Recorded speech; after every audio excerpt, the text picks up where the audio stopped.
Hello everyone, this is Kanika Sharma from Jai Shri Shyam class. Welcome to you all.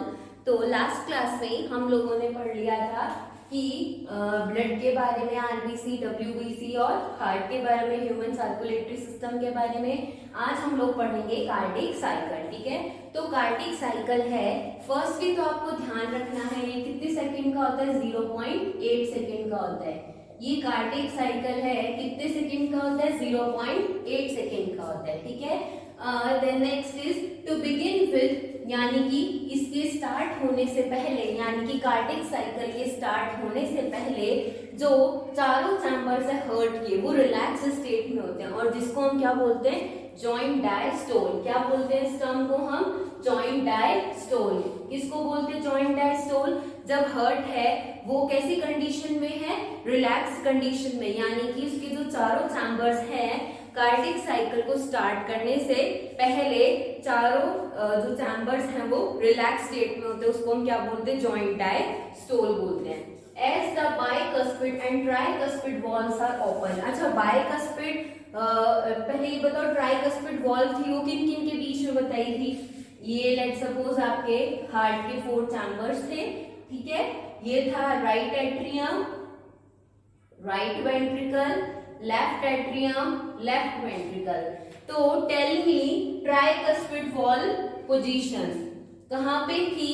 Tricuspid valve की position right atrium और right ventricle के बीच में, यहाँ 3 flap like structure, यहाँ था tricuspid valve और बाइकस्पिड वॉल्व थी लेफ्ट एट्रियम और लेफ्ट वेंट्रिकल के बीच में। तो क्या बोला इसने कि जैसे ही बाइकस्पिड और ट्राइकस्पिड वॉल्स हैं वो ओपन होती है तो blood from pulmonary vein and Veena कावा, यानी कि जो ब्लड है कहां से आएगा, एक तो पल्मोनरी वेन से और एक वीना कावा से, flows to left and right ventricle. कहां कहां मूव करेगा, राइट वेंट्रिकल में और लेफ्ट वेंट्रिकल में, यानी कि कहां कहां से ब्लड आ रहा है, बताओ कहां कहां से आ रहा है, pulmonary vein and Veena cava से कहां कहां एंटर कर रहा है, एक तो राइट वेंट्रिकल में और लेफ्ट वेंट्रिकल में ब्लड क्या है, एंटर कर रहा है। ठीक है, semilunar walls are closed at this stage, और इस स्टेज में क्या होता है, जो सेमिल्यूनर वॉल्स हैं, है ना, वो क्या हो जाती हैं, क्लोज हो जाती हैं। तो ये तो इतना सा पॉइंट था, यानी कि ट्राइकस्पिड और बाइकस्पिड वॉल्स ओपन होती है, ब्लड कहां से आता है, वीना कावा से और पल्मोनरी वेन से आता है। नेक्स्ट है ऐसे नोड। ऐसे नोड क्या था, पेसमेकर था। तो ऐसे नोड है generates action potential that contracts both atria. जो ऐसे नोड है वो क्या करेगा, एक्शन पोटेंशियल को क्या करेगा, जनरेट करेगा, जिससे क्या होगा कि एट्रिया है वो क्या होंगे, कॉन्ट्रैक्ट हो जाएंगे।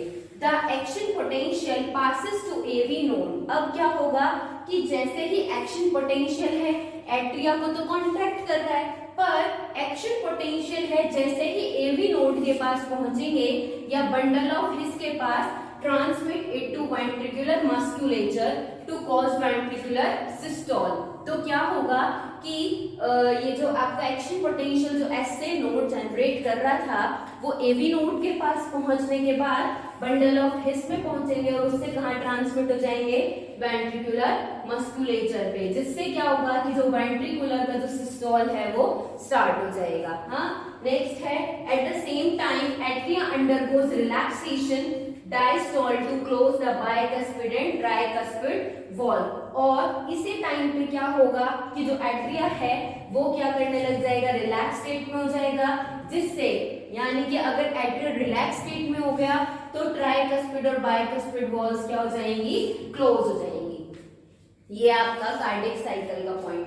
नेक्स्ट है semilunar valve open into circulatory system that relax the ventricle and close the walls to prevent backflow of blood। यानी कि जो सेमिल्यूनर वॉल्स होती हैं वो क्या करती हैं कि सर्कुलेटरी सिस्टम में क्या होती है, ओपन होती हैं, जो रिलैक्स किसको करता है, वेंट्रिकल्स को, and close the wall to prevent the backflow of blood, जिससे क्या है जो बैकफ्लो है ब्लड का वो क्या होता है, प्रिवेंट होता है जिससे, यानी कि अगर लेट सपोज एट्रियम से वेंट्रिकल में ब्लड आ गया तो क्या है कि वापस से ब्लड है वो एट्रियम में ना जा पाए, इसमें क्या करता है, ये हेल्पफुल होता है।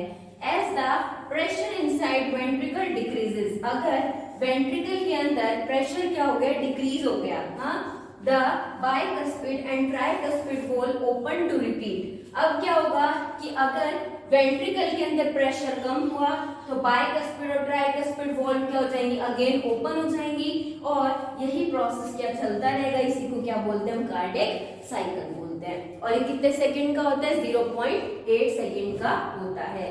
और अब क्या है इसके अंदर, during each cardiac cycle 2 sounds are produce, यानी कि हमारे हार्ट के अंदर 2 साउंड्स प्रोड्यूस होती है। कौन कौन सी, लब एंड डब। कौन कौन सी साउंड प्रोड्यूस होती है, 2 साउंड्स प्रोड्यूस होती है, that is first one is lub sound and the second one is dub sound. Lub sound is produced, it means the first sound lub is due to closure of bicuspid valve and tricuspid wall, यानी कि अगर आपके heart में लब sound सुन रहे हैं तो it proves that closure of bicuspid and tricuspid wall. और अगर डब यानी कि लब, तो फर्स्ट साउंड हो गया, डब सेकेंड साउंड है। What it proves? It proves the closure of semilunar walls, ठीक है। नेक्स्ट है, and second heart sound dub is due to closure of semilunar walls। तो कार्डियक साइकिल में ये था कि सबसे पहले तो कार्डियक साइकिल स्टार्ट होने से पहले क्या होता है कि जो हार्ट के जो चारों चैम्बर्स हैं वो रिलैक्स स्टेट में होते हैं, जिसको हम क्या बोलते हैं, जॉइंट डायस्टोल बोलते हैं। अब उसके बाद क्या होगा कि बाइकस्पिड वॉल और ट्राइकस्पिड वॉल क्या होंगी, ओपन होंगी। ओपन होंगी तो इससे क्या, जो ब्लड है पुलमोनरी वेन से और वीना कावा से कहां कहां मूव कर जाएगा, लेफ्ट और राइट वेंट्रिकल्स में, इन दोनों पार्ट में। इससे क्या होगा, सेमिलुनर वॉल्स क्या हो जाएंगी, क्लोज हो जाएंगी इस वाली स्टेज पे। ये फर्स्ट पॉइंट में है। देन ऐसे नोड क्या हो जाएगा, जनरेट हो जाएगा, यानी कि एक्शन पोटेंशियल जनरेट करेगा, जिससे क्या होगा कि एट्रिया है वो कॉन्ट्रैक्ट होंगे। एट्रिया कॉन्ट्रैक्ट होंगे तो जो एक्शन पोटेंशियल है वो आपका एवी नोड से होते हुए bundle of His and then कहाँ ट्रांसमिट हो जाएगा, वेंट्रिकुलर मस्कुलेचर में, जहां क्या होगा कि पहले तो हमने देखा कि एट्रियम में क्या हो रहा था, कॉन्ट्रैक्शन हो रहा था। देन जैसे जैसे आप बंडल ऑफ हिस वगैरह है ना, ये सब क्या है, हार्ट के पार्ट्स है। या तो मैं पीडीएफ में क्या है ये डायग्राम के थ्रू भेज दूंगी, है ना, तो उससे समझ आ जाएगा। तो जैसे ही ये एवी नोड है, एवी नोड से पास होते हुए कहाँ आया, बंडल ऑफ हिस में। पहले तो नॉर्मली क्या हुआ, जो ऐसे नोड है उसने किसका कॉन्ट्रैक्शन किया, एट्रिया का। देन क्या हुआ, एट्रिया का कॉन्ट्रैक्शन होने के बाद ये जो एक्शन पोटेंशियल है ये एवी नोड से पास होते हुए कहाँ जाएगा, बंडल ऑफ हिस से, और कहाँ ट्रांसमिट हो जाएगा, वेंट्रिकुलर मस्कुलेचर से, जिससे क्या होगा कि जो वेंट्रिकुलर है इनके अंदर भी सिस्टोल कंडीशन आ जाएगी। सिस्टोल का मतलब ही क्या होता है, कॉन्ट्रैक्शन होना, और डायस्टोल का मतलब होता है रिलैक्सेशन होना।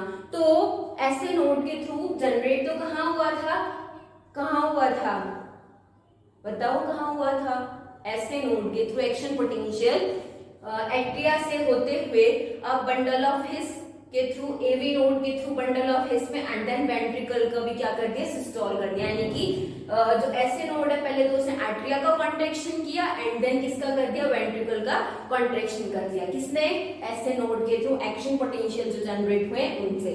नेक्स्ट पॉइंट है कि एट द सेम टाइम, यानी कि जस्ट सेम टाइम में एट्रिया अंडरगोज रिलैक्सेशन। भाई जब पता है कि एट्रिया है वहां कॉन्ट्रैक्शन था तब वेंट्रिकल रिलैक्स कर रहे थे, पर अब हमें पता है कि एक्शन पोटेंशियल के थ्रू ट्रांसमिट हुए बंडल ऑफ हिस से, एवी नोड के थ्रू बंडल ऑफ हिस से, एंड देन वेंट्रिकल में क्या हुआ है, ट्रांसमिशन एक्शन पोटेंशियल का हो गया, तो वेंट्रिकल क्या हो गया, आपकी सिस्टोल हो गए। तो इट मींस क्या हुआ कि जो एट्रिया है वो क्या कंडीशन में आ गए, रिलैक्स कंडीशन में आ गए। यानी कि जो एट्रिया है वो पहले कॉन्ट्रैक्शन स्टेट में था, पर जैसे ही वेंट्रिकल्स हैं वो कॉन्ट्रैक्शन स्टेज में आ गए तो एट्रिया है वो रिलैक्स कंडीशन में चले गए। ठीक है, नेक्स्ट है undergoes relaxation diastole to closure the bicuspid and tricuspid wall. यानी कि बाइकस्पिड और ट्राइकस्पिड वॉल है वो क्या हो गई, क्लोज हो गई, और ये जो वेंट्रिकल है, राइट वेंट्रिकल और लेफ्ट वेंट्रिकल, ये क्या हो गए, कॉन्ट्रैक्ट हो गए। यहाँ से क्या हो गया, क्लोजर हो गया किसका, बाइकस्पिड एंड ट्राइकस्पिड वॉल का, और जो एट्रिया है वो रिलैक्स कंडीशन में हो गया। कैसे हो गया, क्योंकि वेंट्रिकल है वो कॉन्ट्रैक्शन में चले गए इसलिए। नेक्स्ट पॉइंट है सेमिलुनर वॉल ओपन सिस्टम। अब जो सेमील्यूनर वॉल्व है वो कहाँ ओपन हुआ? सर्कुलेटरी सिस्टम में, जिससे वेंट्रिकल है वो क्या हो गए? रिलैक्स स्टेट में आ गए and close the wall to prevent backflow of blood. अच्छा, जैसे ही सेमील्यूनर वॉल ओपन हुए तो जो वेंट्रिकल है वो रिलैक्स स्टेट में आ गए, यानी कि पहले कॉन्ट्रैक्शन वाली स्टेट में थे इस पॉइंट में, यहाँ क्या हुए कि जो वेंट्रिकल है वो रिलैक्स कंडीशन में आ गए। इससे क्या हुआ? देन वॉल्स को क्या कर दिया? क्लोज कर दिया, जिससे बैकफ्लो ऑफ ब्लड क्या है? प्रिवेंट हो जाए, इसलिए। ठीक है, ये पॉइंट है। नेक्स्ट है as the pressure inside ventricle decrease, जैसे ही क्या है वेंट्रिकल के अंदर प्रेशर क्या होगा? कम होगा। The bicuspid and tricuspid wall open, यानी कि अब हमें पता है कि यहाँ पे जो कॉन्ट्रैक्शन हुआ था राइट वेंट्रिकल और लेफ्ट वेंट्रिकल में कॉन्ट्रैक्शन हुआ था, ये वॉल्स जो एट्रिया है, राइट एट्रिया और लेफ्ट एट्रिया, वो रिलैक्स कंडीशन में चले गए थे, और जैसे ही यहाँ पे कॉन्ट्रैक्शन आया देन क्या हुआ? ये रिलैक्स कंडीशन होने के बाद यहाँ कॉन्ट्रैक्शन हुआ, देन सेमील्यूनर वॉल ओपन हुई। सेमील्यूनर वॉल जैसे ही ओपन हुई तो क्या हुआ कि जो वेंट्रिकल है वो रिलैक्स स्टेट में आ गए, जिससे अब क्या हुआ? जो वॉल है वो क्लोज हो गई, जिससे कि बैकफ्लो ऑफ ब्लड का क्या हो जाए? प्रिवेंट हो जाए। अच्छा, अब क्या हुआ कि वेंट्रिकल के अंदर प्रेशर क्या हो गया? कम हो गया। प्रेशर कम हो गया तो ये जो बाइकस्पिड और ट्राइकस्पिड वॉल्व है वो ओपन हो गई। ओपन हो गई तो क्या हुआ कि ये देखो, as the pressure inside ventricle decrease the bicuspid and tricuspid wall to repeat the process of cardiac cycle. तो क्या हुआ कि जैसे यहाँ पे प्रेशर इंक्रीज हुआ, प्रेशर इंक्रीज हुआ, डिक्रीज हुआ, डिक्रीज हुआ, वापस सुना करो ढंग से कि जो राइट वेंट्रिकल और लेफ्ट वेंट्रिकल है इनके अंदर प्रेशर डिक्रीज हुआ तो बाइकस्पिड और ट्राइकस्पिड वॉल ओपन हो गई। ओपन हो गई तो वापस अगेन वही प्रोसेस स्टार्ट हो जाएगी कार्डियक साइकिल की। ये सारी प्रोसेस कितने सेकंड में होती है? 0.8 सेकंड में। और जो आपका हार्ट है वो 2 टाइप्स ऑफ साउंड प्रोड्यूस करता है, that is first one is lub sound which is produced by the, किससे प्रोड्यूस होती है बताओ? जो लब साउंड है वो किससे प्रोड्यूस होता है? अभी पहले बताया था थोड़ी देर पहले, बताओ भाई। Closure of bicuspid and tricuspid wall के वजह से, ठीक है। और जो आपका सेकेंड साउंड है डब, वो किसकी वजह से होता है? Closure of the semilunar wall की वजह से जो हार्ट है वो डब साउंड प्रोड्यूस करता है। तो during each cardiac cycle 2 sounds are produced. The first sound dub is due to closure of bicuspid wall and tricuspid wall, and second heart sound dub is due to closure of seminal wall। ठीक है, तो ये हो गया आपका cardiac cycle. Next अब हम पढ़ेंगे कि इलेक्ट्रोकार्डियोग्राफ। तो हेडिंग डालो इलेक्ट्रोकार्डियोग्राफ की, फिर हम डायग्राम बनाएंगे और फिर उसको समझेंगे। अब हम लोग पढ़ेंगे नेक्स्ट हेडिंग इलेक्ट्रोकार्डियोग्राफ यानी कि ईसीजी। इसके अंदर अब हम क्या देखेंगे कि हार्ट बीट्स से रिलेटेड है, ठीक है। तो फर्स्टली अब ऐसे देखो कि इलेक्ट्रोकार्डियोग्राफी है, ये क्या है? ग्राफिकल रिप्रेजेंटेशन है, किसकी? Graphical representation of electrical activity of heart during cardiac cycle. The ECG machine is used to obtain electrocardiogram, यानी कि जो ECG मशीन है वो क्या ऑब्टेन करती है? इलेक्ट्रोकार्डियोग्राम को ऑब्टेन करती है। ये है आपका इलेक्ट्रोकार्डियोग्राफी में। The patient is connected to 3 electrical leads to wrist and left ankle, यानी कि जो पेशेंट है उस पे क्या कनेक्ट होता है? 3 इलेक्ट्रिकल लीड्स कनेक्ट होती है। कहाँ कहाँ? रिस्ट में और लेफ्ट एंकल में। किस चीज को मेजर करने के लिए? ईसीजी को, है ना। P wave. अच्छा, अब इस डायग्राम को देखो तो इस डायग्राम में क्या है? पी वेव तो क्या रिप्रेजेंट करता है? एक्साइटेशन ऑफ एट्रिया, यानी कि एट्रिया में क्या हो रहा है? एक्साइटेशन हो रहा है, जिससे क्या होगा? जो एट्रिया है वो क्या होगा? कॉन्ट्रैक्ट होगा। तो हमें पता है हार्ट के 4 चैम्बर्स,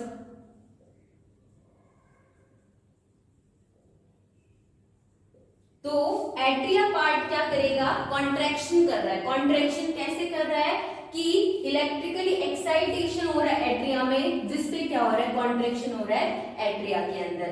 तो ये पी वेव क्या रिप्रेजेंट कर रहा है? ये रिप्रेजेंट कर रहा है contraction of atria. Contraction of atria को रिप्रेजेंट कर रहा है ना। नेक्स्ट है the QRS wave represents the depolarization of ventricles which initiates the ventricular contraction। यहाँ पे तो किसका कॉन्ट्रैक्शन हो, एट्रिया का। अब ये QRS जो है ये क्या रिप्रेजेंट कर रहा है, कॉन्ट्रैक्शन ऑफ ventricles।